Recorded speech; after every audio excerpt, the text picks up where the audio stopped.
ଆଜିର କବିତାର ଶୀର୍ଷକ ଜୀବନ ସାଥୀ।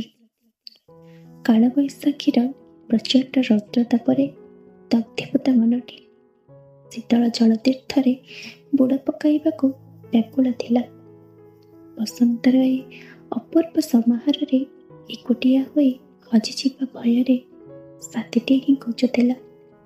ତୁମେ ସେଇ ଅଭିପ୍ରେତ ସାଥୀ, ଯିଏକି ହାତ ଧରି ପାଦ ସହ ପାଦ ମିଶାଇଲ, ଜୀବନର ଖାଲି ପୃଷ୍ଠରେ ରଙ୍ଗୀନ ଫୁଲଟିଏ ଆଙ୍କିଦେଲ, ଆଖିରେ ସଜେଇଦେଲ ରାଶି ରାଶି ସ୍ୱପ୍ନର ମାଳ, ଲାଜ ଓ ପ୍ରେମର ଅପୂର୍ବ ସଙ୍ଗମ, ଓଠରେ ଭରିଦେଲ ଦରପଟା ହସର ମଲ୍ହାର।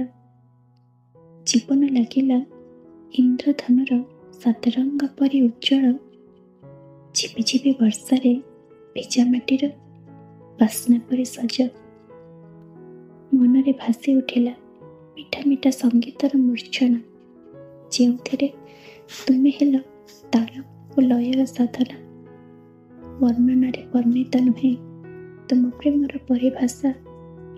ଜୀବନ ଅଟେ ତୁମ ବିନା ଏକ ଅବାସ୍ତବ କଳ୍ପନା, ଏକ ଅବାସ୍ତବ କଳ୍ପନା। ଧନ୍ୟବାଦ।